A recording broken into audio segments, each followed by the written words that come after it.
Our next story serves as a stark, undeniable testament to Earth's ceaseless, monumental power. This is a living, breathing, moving planet, and when it shifts, the consequences can be catastrophic. Stretching for hundreds of miles along California's breathtaking edge, the Pacific Coast Highway, or PCH, has long been revered as an iconic ribbon of asphalt, one of America's most visually stunning drives. It clings precariously to sheer cliffs, unfurls past the furious crashing of Pacific waves, and serves as the vital artery connecting small, vibrant coastal communities to the vast economic engine of the rest of the Golden State. But beneath its postcard-perfect facade lies an insidious, unseen threat. In several critical sections, the very ground supporting this legendary road has lost its stability. It is slowly, relentlessly, and with a terrifying inevitability, moving toward the vast expanse of the ocean. What renders this unfolding crisis so uniquely perilous isn't the sudden, cataclysmic collapse often associated with natural disasters. No, it is precisely the opposite. The movement is gradual, almost imperceptible, unfolding inch by agonizing inch over years, a geological crawl. Yet this very slowness is what makes it profoundly threatening, a ticking clock hidden in plain sight. According to recent sobering studies from California's transportation and geological agencies, the deep-seated instability affecting critical sections, such as the infamous last chance grade, is not merely ongoing, it is accelerating. This dangerous escalation is fueled by a confluence of factors. The inherently weak coastal geology, exacerbated by an increasing frequency of heavier rainfall, and the intensifying, undeniable pressures of global climate change. The ramifications are already profound. Emergency access for vital services is becoming uncertain, critical supply routes are constantly disrupted, and entire communities are forced to live under the growing shadow of risk that underpins their daily routines. This is not simply a story about a damaged road. It is a profound narrative about the relentless march of time, the fragility of trust, and the ultimate, humbling limits of human engineering in the face of natural forces that simply refuse to be contained. A road designed to move. Last chance grade did not fail in the dramatic, instantaneous manner people often imagine disasters. There was no single, thunderous night when a vast section of the highway tore itself loose and plummeted into the churning sea. No seismic shockwave ripped it apart. Instead, the true danger lies buried deep beneath the pavement itself. A colossal section of earth, an unimaginable mass of soil and rock beneath the road, is slowly, inexorably sliding downhill. It behaves less like solid, stable ground and more like a thick, heavy, semi-liquid flow, a relentless geological glacier. Geologists describe this phenomenon with chilling precision: an earth flow. And once it begins, the grim truth is that it cannot be reversed. The most robust steel reinforcements, the most formidable retaining walls, the deepest foundations, none can truly lock it in place. At best, they can merely slow its agonizing progress. For more than a century, engineers have valiantly tried to achieve exactly that. Walls were painstakingly constructed, strengthened, rebuilt, and repaired again in an endless cycle of defiance. Cracks, like festering wounds, were sealed, only to reappear weeks or months later, manifesting somewhere else along the tormented surface. Over time, a difficult, unavoidable truth began to crystallize. These Herculean efforts were not stopping the movement. They were, in essence, only preventing immediate, catastrophic collapse, buying precious but finite time. The sliding surface, the true bedrock of instability, lies hundreds of feet underground, meaning the road can appear intact, deceptively stable, even as the entire massive substrata beneath it continues its relentless shift. Structures here are not designed to remain still, to defy gravity. They are engineered to bend, to flex, to deform, without fracturing apart. That inherent flexibility may sound reassuring, a testament to human ingenuity, but it comes with a hard, unyielding limit.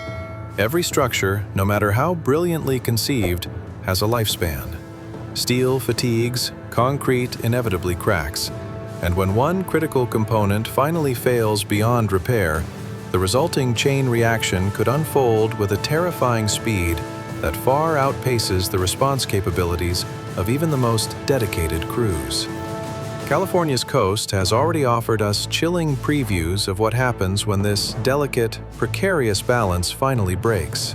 In March 2011, a monumental landslide in the rugged Big Sur region ripped through the highway, shutting down the critical artery for months. Engineers, deploying a blend of innovation and necessity, replaced one notoriously unstable section with a new bridge, then shielded it with a formidable protective rock shed.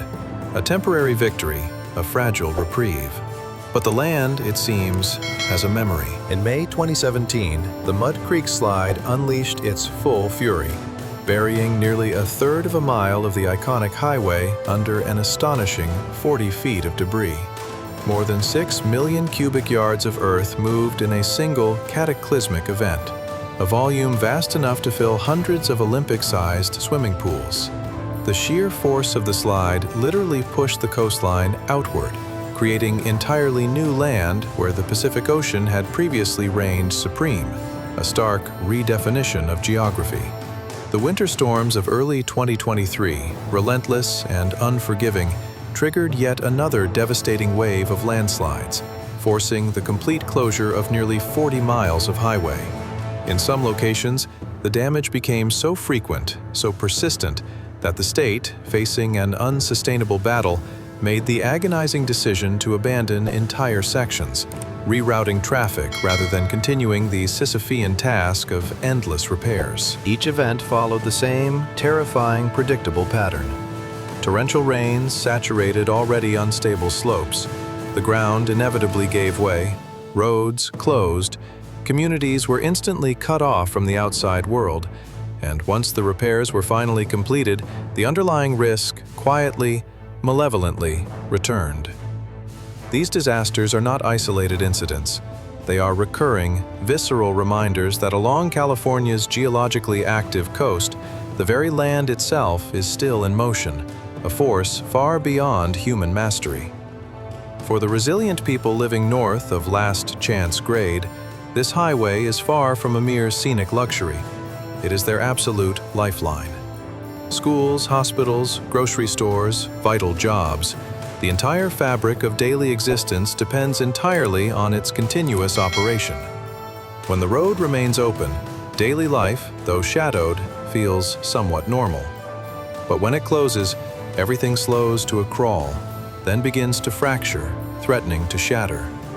In Del Norte County, dairy farms are an economic cornerstone, shipping their products throughout California. Milk trucks, carrying perishable cargo, must traverse this narrow, treacherous stretch of highway every single week.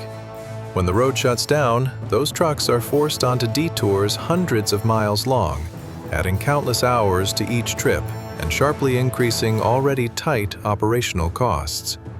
Farming, for these communities, transforms from a profit-driven enterprise into a desperate struggle for sheer survival, impacting not just local livelihoods, but the broader agricultural supply chain for the state. Emergency services face even higher, unconscionable stakes. Medical supplies, ambulances racing against time, urgent care, all depend on unimpeded speed. In past closures, landslides cleaved the highway so completely that medical workers were compelled to carry critical blood supplies by hand, traversing unstable, perilous ground to reach patients in desperate need. In those terrifying moments, delays are not mere inconveniences. They are life or death decisions, the stark difference between survival and tragedy. Without this one road, the only alternative route requires an arduous 8-hour journey through winding mountain passes in Oregon and deep into inland California, a journey that can be treacherous in itself. On a map, the landslide may appear a minor inconvenience, a tiny blemish. In reality, it isolates an entire region, politically, economically, and socially. As access becomes profoundly uncertain, tourism inevitably declines, local businesses falter, property values plummet, and younger families, seeing no future, begin to consider the heartbreaking choice of leaving. Slowly, insidiously, the inherent weakness of this single road begins to reshape the very future of the community it serves. Faced with spiraling repair costs and the relentless, exhausting cycle of damage, a bold, almost audacious idea has taken center stage: a tunnel. This proposed marvel of engineering, roughly 3 miles long, would be drilled deep enough to pass entirely beneath the sliding Earth mass, a subterranean bypass. It promises a permanent connection, impervious to surface movement, immune to the raging storms. No more retaining walls, no more seasonal closures, just a stable, resilient route deep beneath the problem itself. The price tag is nothing short of enormous, an estimated $2 billion, a sum that, for a small, isolated population, immediately raises profound questions about cost-benefit and fiscal responsibility. Yet, for a community facing existential isolation, the tunnel begins to feel less like an extravagance and more like an absolute imperative for survival. Exploratory drilling has already commenced. Rock samples have been meticulously analyzed. On paper, everything appears controlled, methodical, a triumph of human planning. But one crucial, often unspoken fact remains. The tunnel does not stop the earth flow. It simply avoids it. The land above will continue its inexorable movement, reshaping the surface in unpredictable, potentially dangerous ways for generations to come. Moreover, this entire region sits near the seismic behemoth known as the Cascadia Subduction Zone, a fault capable of generating earthquakes far more powerful, far more devastating than anything seen in California's recorded history. In such an environment, no structure, no matter how robust or brilliantly engineered, can truly be considered permanent. $2 billion in this context does not buy certainty, it buys time. And no one, not even the most seasoned experts, can definitively say how much. As the tunnel idea gains traction and media attention, a dangerous psychological shift begins to occur. Focus inevitably moves to the imagined future solution, while the perilous present becomes something to simply endure, to tolerate. Until the tunnel actually exists, if it ever does, last chance grade must continue to bear the full, crushing weight of the moving ground beneath it. Sensors embedded deep in the hillside already confirm that, during periods of heavy rainfall, the road can shift several inches in a single week, a horrifyingly rapid pace. Each small, silent movement increases repair costs and amplifies the inherent risk, even if no alarms blare or headlines scream. Closures become more frequent, more prolonged. Detours grow longer, adding hours to critical journeys. Medical appointments are postponed. Workdays stretch into exhausting marathons. Gradually, insidiously, the very road itself begins to dictate how people plan their lives, how they conduct their futures. This creates a profound paradox. The more people believe a solution is coming, the more risk they are, unwittingly, forced to tolerate in the interim. The road now remains in use not because it feels safe, not because engineers have conquered the earth, but because there is, terrifyingly, no viable alternative. Trust begins to erode, not just in the physical integrity of the road itself, but in the larger system responsible for protecting those who depend on it daily. There is no perfect solution left here, only options that hurt less than others. Continuing the cycle of patching and temporary repairs means accepting rising danger and escalating costs as an inherent part of the landscape. Each rainy season becomes a high-stakes gamble with lives and livelihoods. Eventually, the road may become simply impossible to keep open safely, financially, or ethically. The tunnel offers another path, a promise of stability, but it concentrates the entire future of an isolated community into a single, immensely expensive structure, built within one of the most geologically active and uncertain environments on Earth. If it fails, a scenario no one wants to contemplate, there is no viable backup plan.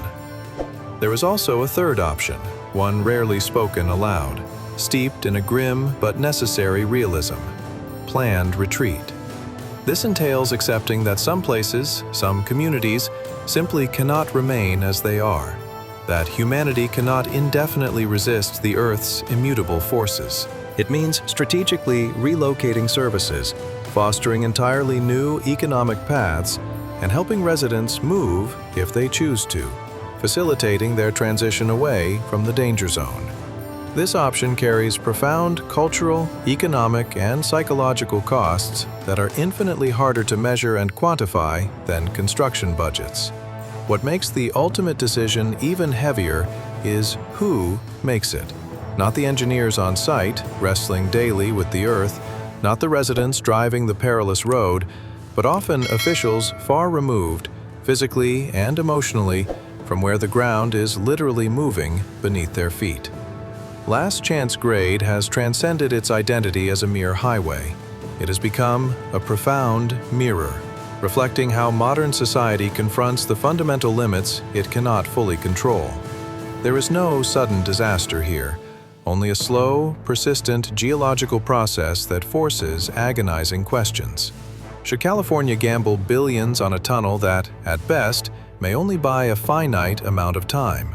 Or is it finally time to accept adaptation, however painful, instead of endless resistance? The ground continues to move, the road remains open, and an entire community lives in between, waiting.